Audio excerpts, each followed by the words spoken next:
excited to welcome all of you to today's Manifesting with Meg conversations with extraordinary people. And today we have a very special guest, Cesar Cervantes. So, episode 97, I am heading toward 100. I can't even believe it. It looks like such a beautiful past, and this is a great present, and I can't wait to see the future. This is a wonderful welcoming of July once again, fabulous freedom. It's time to speak your truth, and no better guest to help you do it. The show is about transformation, dreams, inspiration, true happiness, discovering bliss. You are always just a conversation away from extraordinary. Time to wake up to possibility and aligning from that wonderful place of a universe packed with magic and miracles. And with that, Cesar Cervantes, how are you today, my friend? I'm fantastic. What a wonderful intro. Thanks so much for having me, Meg. Oh my God. We met at the WHATSO, the World Organization of Happiness Studies convention conference in Miami back in March of this year. And the conversation just started and it didn't end. And I was like, I have to get you on here so you can share your magic with others because you have so much to offer, as well as such a beautiful service to help other people find their way when it comes to presenting and speaking their truth on stage.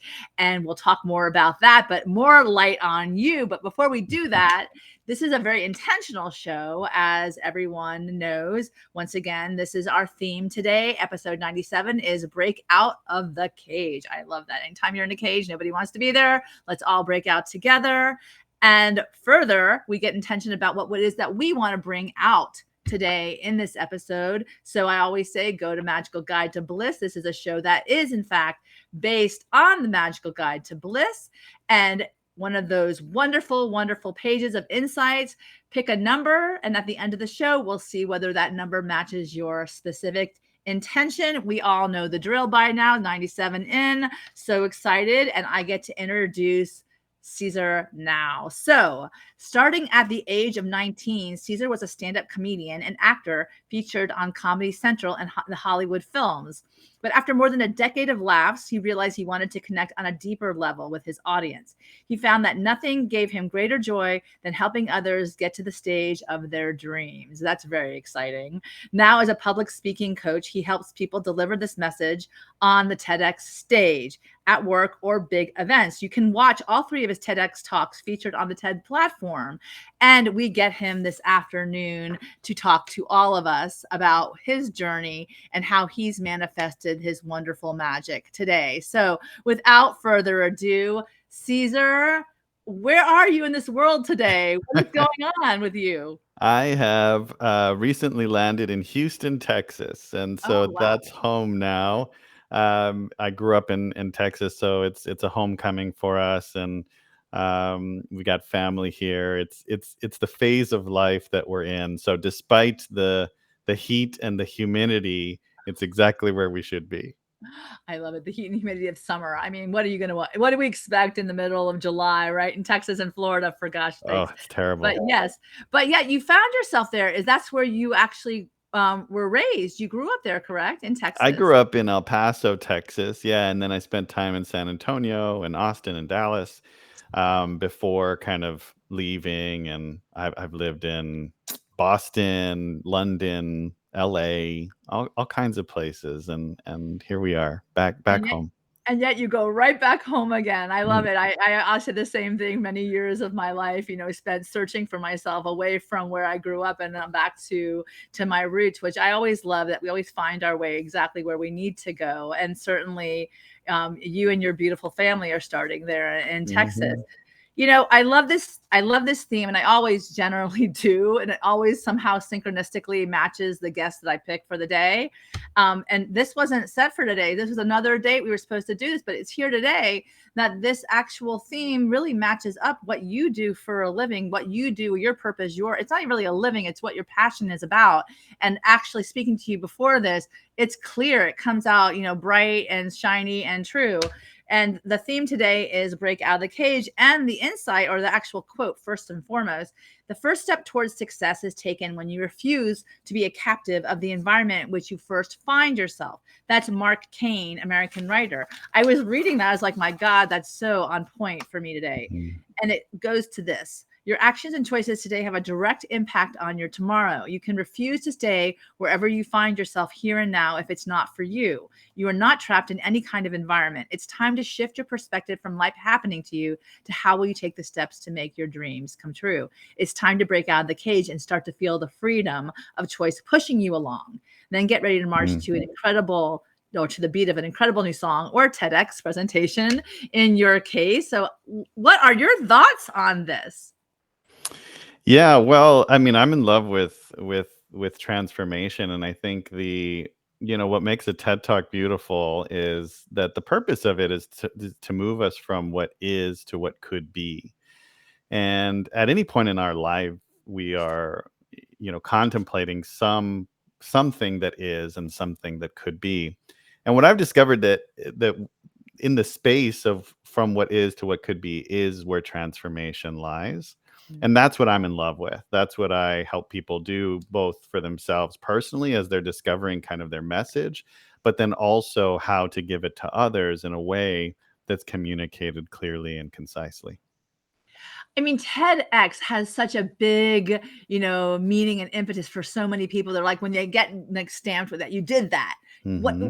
that's, it's just so fascinating. When people, come out of that, it's really an experience. It's kind of like for me, it felt like when I did mine, it felt like, you got over a hurdle because that fear of Yeah. speaking, you knew you have to run past it to be up there and in that, on that little red, circle with those big Hmm. letters behind you, and knowing that you did the work to get you where you were then and there. How did you come to this on your journey? I mean, Yeah. stand-up comedian on Hmm. Comedy Central. It's not such a huge, jump, leap of faith, but it definitely started a lot differently than what you're doing right now, correct? Yeah, absolutely. I think that, one of my first dreams was to make a career, a living out of being a comedian. And I found out very early in life that, um, you know, connecting with people from a stage was something that I gravitated towards. And I remember, even from a very young age, my parents put me in like theater camps and stuff because Mhm. they were like, "Look, we don't have enough stage for you here. You need to figure this out." And then from there, I ended up doing like commercials, like local and regional commercials. I don't even know how this happened, but clearly others were seeing that there was a thing about me that loved to connect with people Yeah. in a performative way. And I think that essentially grew into me really wanting to just make people laugh for whatever reason. When I was in theater in high school, I'd get some role or something and I'd figure out how to make it funny even if it wasn't intended Oh, to be funny. that's awesome. From there, then it was open mics, and in college, I started getting paid to do stand up, and I was traveling. I was touring actually all over the world in USO tours, MWR military tours, and it was a dream come true. Truly, I moved to LA later, was acting, and for whatever reason, I felt like the medium of comedy was limiting at some point, and I wanted to go deeper. I wanted to really connect more with my audience, and so let me tell you how it shifted. So I I I would always get the question, okay, how do I start doing stand up? And that was the most common question that I get. Or they'd say something like, "Oh, I've always wanted to try it," or "I just don't know where to start. It's such a scary thing." So what I did was I started teaching a class because I felt like I had a natural teacher coach kind of thing about me. And I thought people would be coming to the class because they wanted to become stand-up comedians. But actually, what I found was that they had either a message to say or a fear to Mm, conquer, something to overcome. yeah. And this became the first idea for a TED Talk, and I just had a dream of doing a TED Talk. I had this goal for myself, and now finally I had kind of my big idea, which was to combine humor with transformation, with growth, with leadership. Love it. Okay, so I'm going to perhaps embarrass you, but it was online. So this is you. I'm not sure it was your first one or your second one or your third one. I want to say welcome to Bess as well. Thank you for joining us. This is definitely one of them. It Yeah. kind of looks like you're a magician on the stage. It's like, welcome. Because they always say, yeah, use your hands. I said, if you weren't, I know that you're Latin, but if you weren't, I would say this man's definitely Italian. He's got the whole, the manifestation hands, Yeah. tell me which one was this actually? I'm This was curious. my first talk. This was the one I was just telling you about, and the organizer also happened to be a photographer, and he got some really beautiful shots. Great And pictures. yeah, I love this one too. It does look like I'm about to, I don't know, manifest some kind of energy fireball of some kind. I was like, whoa, I was like, wow, it's captured, but it's really like, imagine though, I always said as a lawyer, or someone who is prosecuting all the time, your body will speak volumes, perhaps of maybe what's not coming out of your mouth, Hmm. but it's the other element of using, and, a lot of people on TED, they say the body is really important too in the whole presentation. And we can get into that later. But here it just seems like you're ready. You're so excited. You want the audience to welcome this. And I love how it's all about, for you, using humor and the message, because Hmm. I mean, humor can break so many barriers. Yeah. People trust when they laugh and they share a laugh with you. There's a trust that's being shared as well. Yes. So going back, I want to ask you, because it came up when when you were introducing all of your journey. You said you were involved in USO and military Hmm. tours. So you did a comedy circuit on that, or was that something that came out of your That's right. beginning stand up? And go ahead, please tell us a little bit more about that. I love that. That's so interesting. Yeah, so essentially there are military bases all over the world, right? And especially in times of conflict, there's even more presence there. And there are these organizations like USO and MWR. They're actually private organizations, but exclusively sort of contract with the military to Okay. provide entertainment or other kind of, just ways to connect. And it's one of the most rewarding things because we'll go out there and we'll do maybe 3 shows in a day and fly in a Black Hawk from, like, fob to fob, and it'll be like, we'll do something in the morning, at lunch, and then an evening show, and I don't know if you've ever, of course you haven't, but, performing in front of people in the morning in the mess hall is not the easiest gig in the world, but they are so, so grateful that you're there and that you're Yeah. bringing some, some levity to their lives and bringing a little bit of home to them as well. Wow. I love that. It's really kind of fascinating when you do have that privilege to stand on a stage in front of people, and they're desperate for something, and it's that service, that complete, contract that you have with, providing a service, and that when you show up, you can't hide,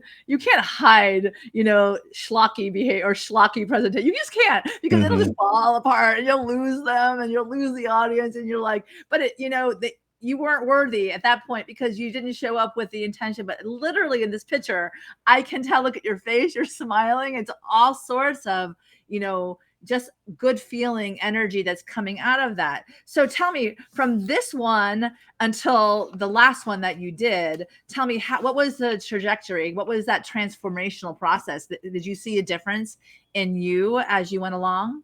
Oh yeah, I mean, there's what I tell folks as we're going through, and my clients, and when they're getting coaching, a lot of, especially the first talk that you'll do, or if you're not, say, kind of like a seasoned um, public speaker, so much of it is about personal growth, Mm, because our idea ultimately has to be communicated in a way that we're both, like, confident in it, but also that it's clear and that others can experience transformation from it, and that's the goal. And so at some point we have to relieve ourselves of kind of the ego of being too much in it. And yeah. that can be the thing, is that we're too attached to it and we forget what we're trying to give. And so, yeah, certainly from that first one, I learned a ton. And I want to say that it's such a difficult process that, sometimes folks just say, I'm out. And I certainly had that, moment where I was like, I just don't know. I just don't know if I'm in love with this talk. I don't know. It doesn't feel ready. Um, and the best thing I did was push through and then share it, because you can't really fully learn until you complete and share the thing. Mhm. And there were a ton of things that I would have done differently, but ultimately, like, I look back on it and I'm happy with it. And I was like, I was too hard on myself, and people are benefiting from it. So let's do another one, and let's keep growing in that.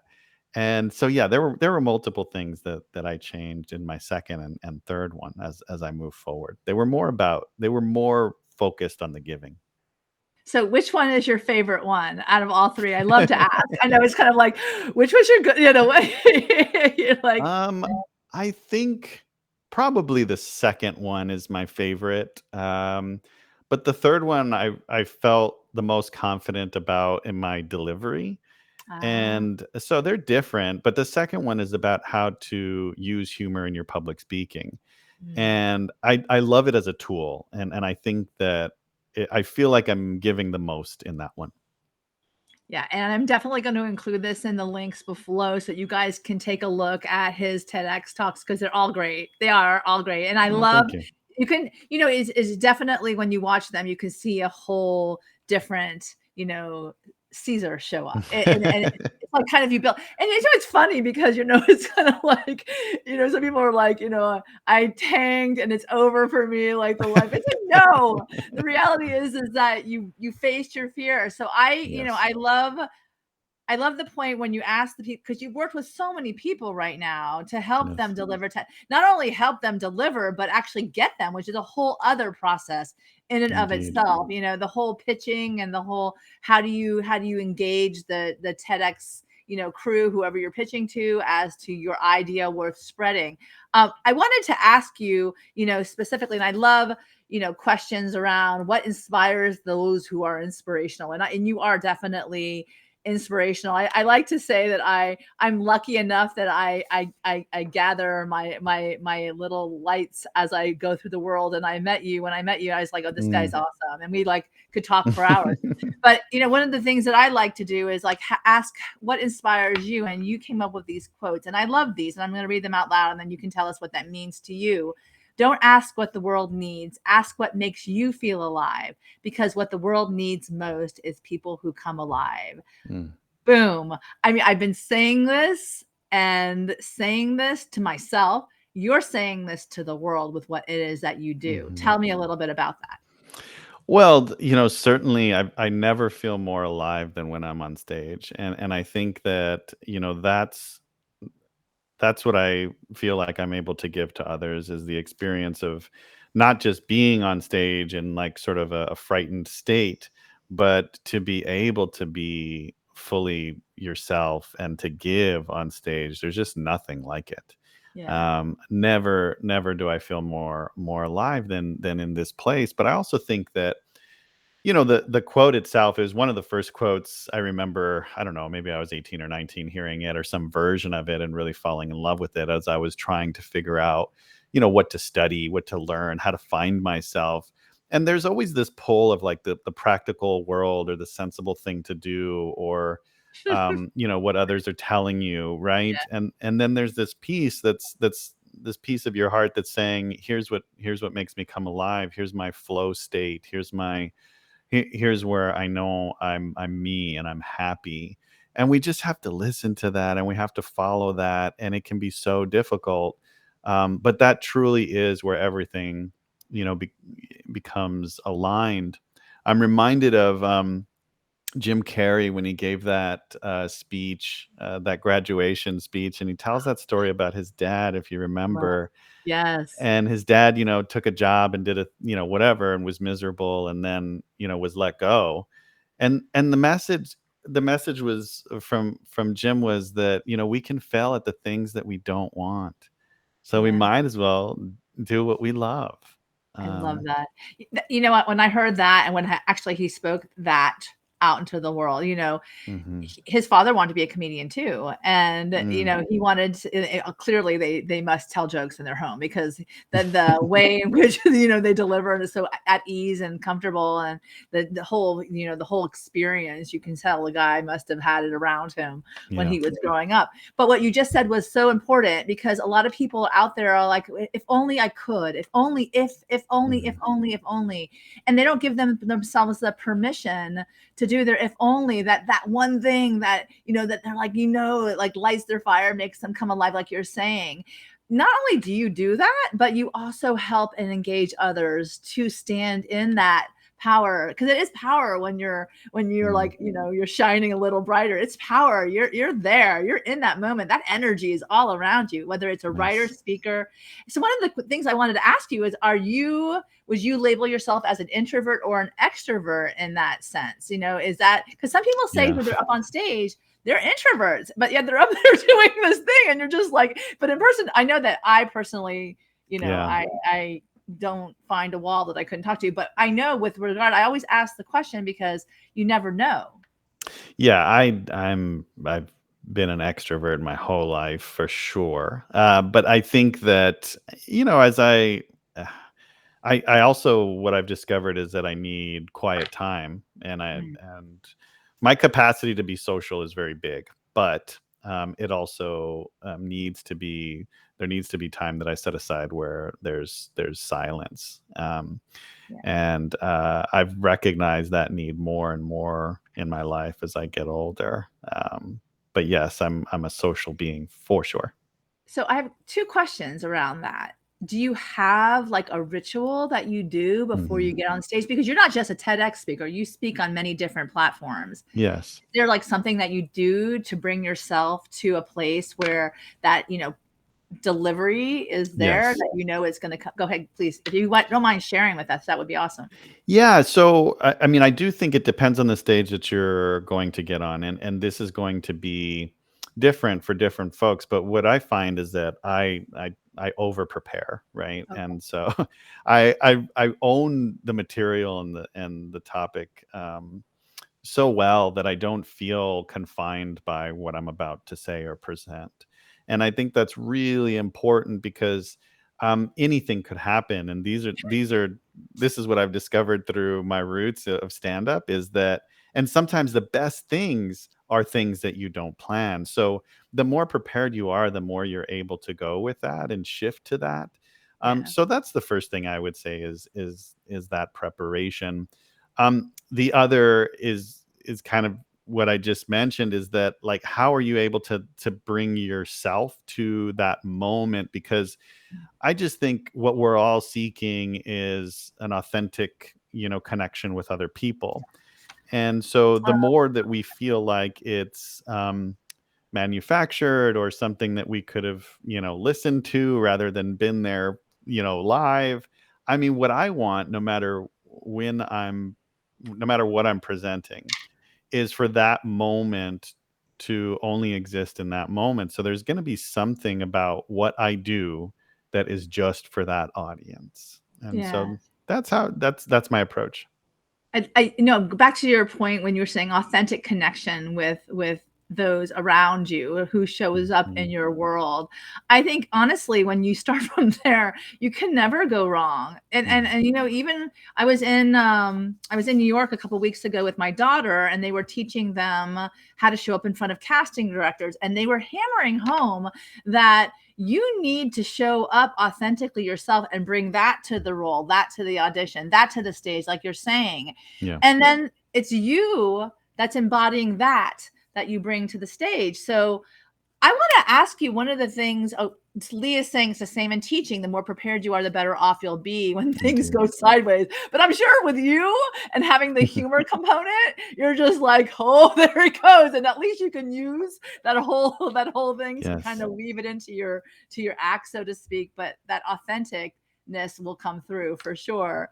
I was going to ask you, do you work with introverts as well as extroverts? Of course. Yeah. No, actually, I would say that folks that are seeking support, feel like they need some coaching around that because maybe it doesn't come naturally. And I don't think of public speaking as an extrovert introvert act. I think of it as something that we all do and need to master Mm, for success, for enjoyment, and I think even more so if it doesn't come naturally. What you want to do is feel confident in what you're doing when it comes time to have to speak publicly.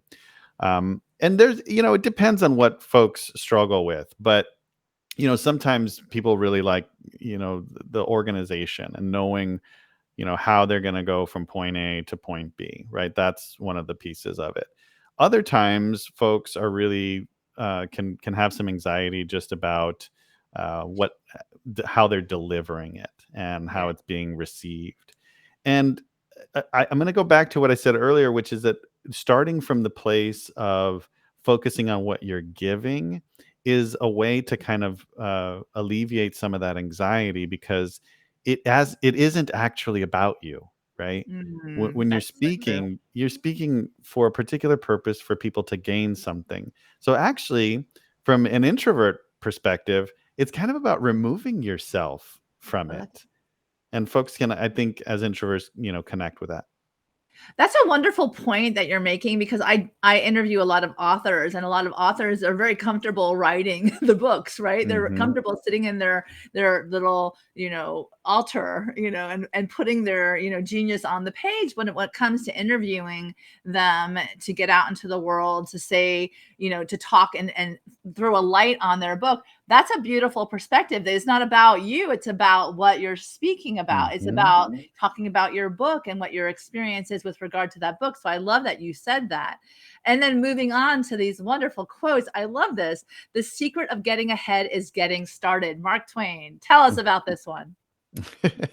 Well, oh my goodness. I just think um, so much of the coaching world is really helping people get started, and Mm, and you're always getting started, right? And because there's always something next yeah, after you get started. But I yeah, think that we sometimes we'll sign up for a program or get some coaching or take a course or whatever, and then we feel like, oh, okay, well, I've solved that problem, yeah. because at least I clicked the thing. But then there's the next thing, and so it's this process of just putting one foot in front of the other, and um it's just so huge that you keep showing up and that you keep making progress. And where we so often get stuck is like there's a bunch of choices in front of us, and that we think that that it's going to make this massive difference. Like if we choose here, then there's it might take us a completely different way, so then it paralyzes us. Yeah. So what I'm focusing on always is like, what's the thing that's going to get me to move, I love and to eliminate this idea that I can't course correct somehow. Because actually that's the purpose of moving forward, is to know what the next step is. Yeah. And anyway, that's where I'm coming from on this one. But I like it because I'm reading this book on marketing, and it says you don't want to think about doing better. You want to think about starting from zero and doing different. Like Mm. people are always looking for something to innovate them, to transform them in a different way. And if you're doing the same thing over and over again, you're just like, well, where's that, up leveling, or not even up leveling? Where's that enlightenment? I think that, that whole of what we're here to do is just to learn, learn, learn, learn, learn as much as we can, of course, with little breaks, because I am like the focus crazy person with squirrel is like squirrel, squirrel, squirrel. I'm like looking all Mm. around. That's hard for me to maybe it's a little ADHD. I have no idea. But Suzanne's saying with regard to the whole introvert and solitude, with regard to writing, that's true that she likes silence and solitude, but there's always a getting started, perhaps, with regard to everyone learning about what you're doing behind those desks, with that beautiful, book that you're writing. You have to get out there and you have to let people know about it. So, Yeah. the whole thing is that balance too, I think that you're speaking to as well, which I really am not a skilled professional on, but I'm getting there and I learn every day. And yes, oh my God. And my brother Coco is on the line. So from Colombia. Yay, Oh. welcome, welcome. So the next one we have, and I love this because here we get to the speech, and that's the whole speak your truth. Speech is power, speech is to persuade, convert, and to compel. Ralph Waldo Emerson. I love that we're bringing the greats to the stage here today. So tell me about this. Yes. Well, communication, we're one conversation away from anything that we want to give, that we want to be a part of. Mm, And the power of being able to communicate something well, um, it it makes all the difference. And so I think that, you know, we use words like persuade, yeah. convert, compel. Um, but I also think that really what it's about is it's about allowing somebody to see what could be, Mm. and Oh, I love inviting that. them in, Oh, I love that. and if we if we see it that way, then these things sort of happen: persuasion, conversion. We compel, but it's really, to me, about opening up a new possibilities, a new world, and then inviting people into it.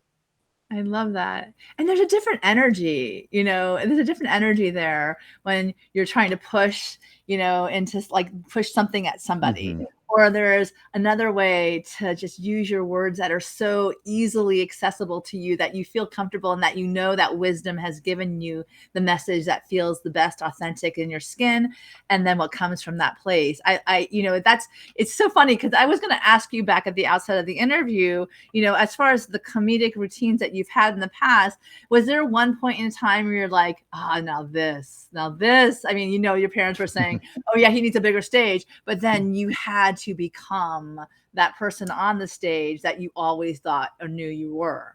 Was there Yeah. a moment in time that happened that you just remember back and I was like, the greatest moment ever? And that was just like, from there, it was all, yeah.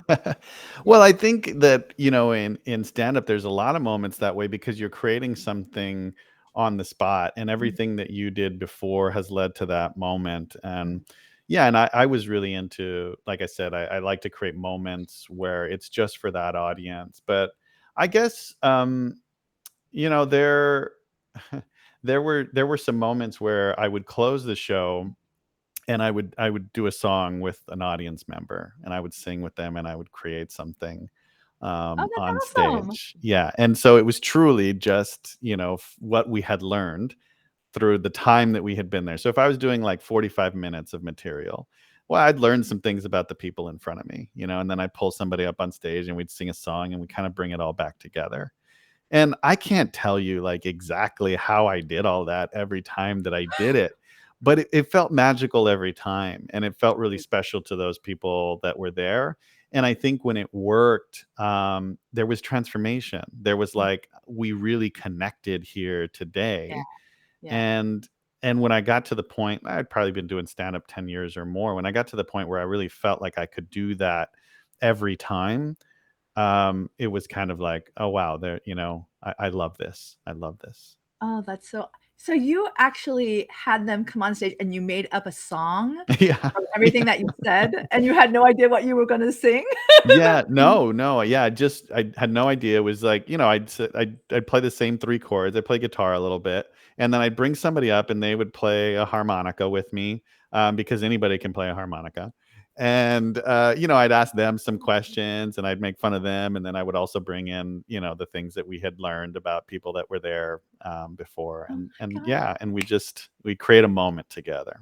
Oh my god. I've often thought that, especially at these kind of shows where you have, that privilege once again to deliver them entertainment, that, people wanna feel special. So not necessarily be the person that you're going to pick on the Yeah, whole time, but some way that their story kind of comes to play a yeah. role in this bigger picture. And I love that you did that. That's amazing. Yeah. Is there any footage that we can go look to, or were these just not taped at the time? It was kinda like, No, I maybe I could dig up some stuff, but nothing living on the internet. I think what makes those moments so special, really, I think comedy at its best can be a couple of things. One, it can be a catharsis, right? So it can move us you know, past something, or Mhm. help us make understanding of something, or bring us together.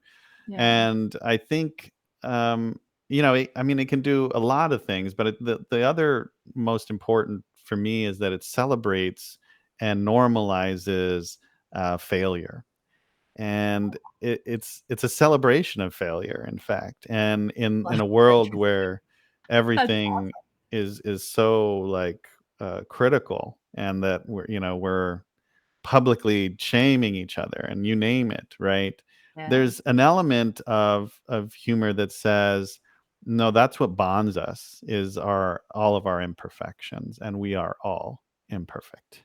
Oh, I think that's a fantastic way of looking at that, through the eyes of a seasoned comedian, stand-up comic. The fact is there's celebration in the humor, and the laughter is the best medicine anyway. So we're looking to heal now. I mean, the Mhm. transformation that is being called forth from all of us is to heal from a lot of those things that, people are wallowing in the divisiveness of the world. But yet you're allowing this opportunity to come to the table where we can laugh at those things when we fall flat Mhm. on our face, or you just stare off into the sunset and you're wondering, is she going to speak, or is he going to speak, and you're just like, well, actually I'm having an anxiety attack, and that's that. But the bottom line is that you find the humor in that, and the reality that you said is that we're all imperfect at many different ways, shapes, or forms, but we're all striving to become the best us, you and me, that we can be. So I bring us to this, and I love. Oh my God, Rumi! I'm so glad. I knew I loved you from the beginning, but I know bringing a Rumi quote. It's for me. It's like this whole eye-opening thing. I just love Rumi. You're not a drop in the ocean. You're the entire ocean in a drop. My God, mind blown. Go for it. Yeah, well, this is, I think, so there's a difference between looking for a connection and realizing connection, right? And sometimes we can always be looking for the fix, the tool, but it's already within us, right? Mm, And it's about being in a conscious state of knowing that we are connected, and that there are things that are disconnecting us, but that connection is always available to us. right. So yeah, this to me says, it just, yeah, it's about it came to, actually, there's another Buddhist kind of saying about this too, about being a wave, Oh yeah. and that we're a wave in the ocean, and we're alive for a little while, and then we return to the ocean. And this is the universe, isn't it? This is what it is to be alive. That is kind of so simply stated, but yet at the same time, so incredibly overwhelmingly powerful. The whole idea that, you are the entire ocean in a drop. All of us who come to the table, we have so much to offer each other. Mm. And the reality is whether or not you're going to allow that or not, to answer yes to the opportunities or not. And certainly, going back to your whole world, starting off, as this little kid who just, you knew who you were, you knew where you wanted to play, and you show up all the time like that. That is who you come to the table with. That is your beautiful entire ocean, and that drop that is shared certainly with everyone that your paths cross. And the whole idea that, this whole component of transformation that you, like, I can see when you say it, you alight. So tell me a Mm. little bit more about that, because a lot of people say things like that and they don't know what they're saying, or they feel like, they want to bring about change, but transformation is so different. Tell me a little bit about what that means to you, because I think it really is something that to share with everyone today on this Mhm. Monday, might be that thing that they need to hear. Yeah, well, transformation is an inside job, right? And I think that the that I think is the first thing that I would say, is that I was once asked, um, what I thought we needed to do, to create, more inclusion and acceptance. And I think it's about radical introspectiveness, Mm. introspection, because that's accessible to us at all times. And that's something that we have to be working on and that we are responsible for in our lives. Um, I also think, because I love communication, Yeah. that transformation can come in the form of being able to move people from what is to what could be, and that there is a spark that we can create I love that. for others. And the I think the best way to do that, personally, is to use our voice Yeah. and a stage of some kind. Now, a stage doesn't have to be a physical stage. I mean, this is a stage right now. Yeah. This is a voice right now, and we find our people, and we speak our truth, Yeah. and transformation is the result. I love that. Find your people and speak your truth. And with the element of, taking into consideration that one of my favorite quotes is life is too important to be taken seriously, which is, something that I like, keep reminding myself when I'm sitting on the floor or in the closet, like hysterically crying because I'm just like, what am I doing? La, la, la. But, yes, it's too important to be taken so seriously. Lay off a little, stop the naysaying, stop the saboteur. What is it Mhm. that at that point in time you can shift it to bring a more humoristic approach into your life? And I know, but I say I have a comedian in my midst, so I always look for, those tools that help you manifest in the voice that you want to manifest and show up in. So give us a little bit of tools that we could use, Yeah. perhaps, in our own lives. Well, I think that's a great question because, using humor isn't all about being a stand-up comedian, right? I mean, it's a beautiful thing that we can use at work, we can use interpersonally, and also it can be used for harm, right? And so we have to Oh, be cautious yes.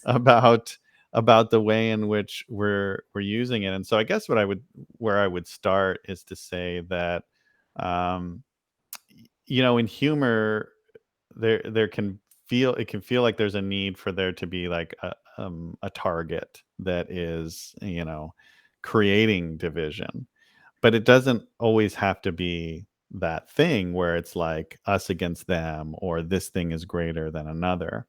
For example, I mean, we could participate in play or improv, and what the root of humor is surprise.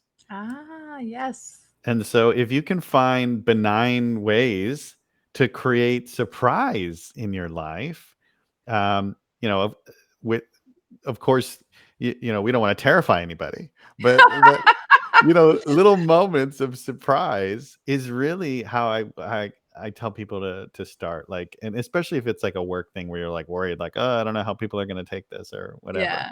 But there's play that creates surprise, like, improv. There are moments like where you can just do something special for someone that's a surprise. That, the difference between like laughter and joy and smiling, or a tear from joy, like, I mean, they're kind of they're all intersecting. So really, that's where I tell people to start. Create a little benign surprise. Little benign surprise. So today I have no, I'm just kidding. I do not. I do not. I do not. Oh, and your teacher from your child's childhood decided to come and play. No, I wouldn't do that to you anyway. But bottom line is, I don't think I would know how to find your teacher from your childhood, and I'm not that crazy with soccer. So anyway, that being said, but I one of the things that I love to do is my vision to bring the extraordinary person to everyone, and I obviously find you to be extraordinary. Certainly, what you've done, and I Thank you. follow you on in your group on with your TEDx, TEDx groups on Facebook, which will definitely give more information to everyone so that they can get involved if they want to find you. Sure. But one of the things, in the spirit of learning, I'm always like, I want to learn more, so I will teach what I learn. But sometimes, I have only a small bandwidth because of that whole, like you said before, the so many things coming at you. Where do you focus? Where do you put your attention? Where do you, where Mhm. do you, kind of garner that, laser focus? So tell me a bit about how you use this TEDx community that you're building to help you inspire more people to come to the stage Hmm. and share their voice in this, this community that's really beautiful that you've started. Yeah. Well, I think the community. I have to give credit to the community because what I do is I show up and I give in the way that I know that I can give, and then that feeds other people to tell other people, right? My whole thing is that when people experience transformation, we can't help but share it Yeah. because it's rare in life, and giving that to people is my focus, and then it spreads on its own, so I don't actually have to do much more except focus on the person who's there and who's ready to receive. Yeah. And again, I think because the TED stage is about sharing big ideas, sharing something that you want to spread, it's sort of the same thing, right? So by me helping people achieve transformation towards this goal of giving transformation to other people, Yeah. it can only spread. Like, that's just the nature of it. So, does that I don't know if I totally No, answered your it's great, question. but it also is like, think about it, you're spreading good things. You're spreading Mhm. things that are making a difference in the world. And I sit there and I hear you say, these big ideas that are making a difference in Yeah. the world. Well, what if someone says, well, what ideas do I have? Like, what am I going to do to make a difference? Like, but I want to do that. Mm. I want to share my voice. I want to share my experience. But yet, it's such a fine-tuned, I would say, a little bit of a beast, where Mm. you have to like garner it and then just like till it comes to light with your hands again, the whole idea about, this magical, unfolding, but it takes time in the steps. So, Yeah. what would you say to someone who has got that little spark and they're like, I want to do that. That's Yeah. exciting to me. What would you say to them? Well, it absolutely starts with the idea, and the idea really, for at least for the TED stage, if you have something to give, it both starts in the niche, which is what do you know? What have you experienced? What is your expertise, so to speak? Yeah. And then also, what about it can be universalized? Oh, I love Meaning, this niche thing that you want to give, what does it say about the human experience? that. I love that. Because the big idea, a big idea is really something that we can all connect with, all say like, oh, we can participate in this. I can gain something and give something from this. And that's the nugget. It's not just like, hey, I'm going to tell you my personal story. It's not Yeah. just like, this is a cool thing that I know that I want to teach you. It really is about bringing the human beings together. So, you know, this human beings together. I like this. Let's go with Mhm. that because I think that right now everyone's like a lot apart. They think about how do you get together, and how do you get together with people that you actually think that you might not like or can detect Mhm. at one point? How do we like start, bridging that gap, like kind Yeah. of building the bridges, so to speak, metaphorically? How do we like, and how do you? Because this is where your extraordinary comes to into focus. Really, is how do you offer that space and get that word out there that this is something that you're looking to do? Mhm. Yeah. Yeah, well, the first question of like how do we do this? I mean, I think we're trying to figure it out, but I think um you know part of it is that we are communicating more and more in ways that only speak to a certain audience. Mm, And intentionally doing that and intentionally dividing each other up by certain beliefs, right? yeah, And I do think TED does a better job of saying this is about the human experience. This is about something that we can all attach to, but also it includes good science, good information yeah, share. So there's some guidelines and some rules yeah. about responsibly communicating. and I think we can all learn more about that, Yes. in the world. I don't think it would be a bad thing ever to learn how to Yeah, responsibly yeah, communicate for sure. That's a really yeah. wonderful point. Um, Yeah, so through my and through my Facebook group essentially is where I invite people in and kind of spread the word about what we're doing to develop ideas and to get folks ready for the stage and to get selected and then finally to develop a talk that isn't just some talk but also resonates with our audience. And so oh my goodness. that's what we're doing. That's amazing. And the fact of the matter is you've been doing this for how long now? This has been something that's Yeah, I am. Well, it's been almost 5 years that I've been at just the TED part of this. So yes. yeah, it's been running a little bit now. And you've been mentoring as well. You offer Yeah. that component as well, the whole one-on-one outside of the TEDx community that you founded on Facebook, correct? I do. Yeah, I help TEDx sites as well. I'm a speaker coach for multiple TEDx sites, and I'm just always trying to find ways to give to the community and create better messages, create better speakers, and ultimately help people grow in this experience as well. And the thing I liked really about you is that manifesting. We were talking about it for hours, like literally hours and hours and hours and hours that you're a big manifester. You just are. And the Yeah. reality is that this has allowed you to bring in some wonderful experience into your life. And I like, manifesting with Meg. Well, what does that mean? Well, I always say, how do I tap into your brain so that I can get a little of that magic to bring into my life? Because like you said, that the whole offering and the sharing and the Yeah. generosity of spirit, we give back to each other, we give and we also receive, which I think is really an important component. So, what do you think is the one thing in your life that allows you to manifest all these wonderful things, Mm. back to Texas, your beautiful family, your wonderful career, Wow. all of that? Well, I'm gonna start with my mantra for the year that has, I mean, just I had no idea the change and transformation that would happen in the last 7 months. Yeah. But I started the year with, so I love journaling. First of all, like, Oh, I think we all experience a little anxiety, a little tension from time to time, maybe a lot. And love it. journaling for me was a way to kind of channel and to make sense of why I was feeling the way that I was. And as a man, we have like basically three feelings that we learn to say. Which is like actually maybe even two. I think we're allowed to be mad, we're allowed to be happy. And that was kind of like that's limiting. So then when you're feeling something, you don't process it very well. And journaling has helped me do that. So what I do is I start my journaling with the same mantra. For as long as I want, but for at least the year, I commit to the mantra. And my mantra this year was go where the love is.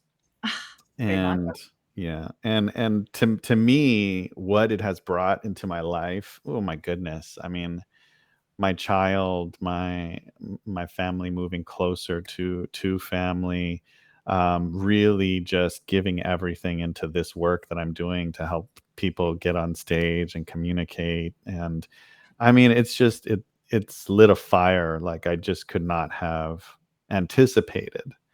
Um, and it's beautiful, and I'm gonna get emotional if I keep talking about it. But the other thing I will say is that I stopped doing some things that I thought I was supposed to be doing, like, Yeah, and it sounds really simple, but like I used to worry about like, oh, what am I wearing and what does that say about me? And like I don't know. I don't know. And maybe I don't know where that came from. Probably when I wasn't allowed to like uh, I love wearing hats, for example, and I was just always told like, what are you, that makes you look like this or like that. But if you just give in to like who you are and what you're comfortable in and your own skin, and like, not only does that exude, I love that. this authenticity and allow you to be you, but it also attracts exactly who you want to be working with and giving to, Yes. so that synergy can happen.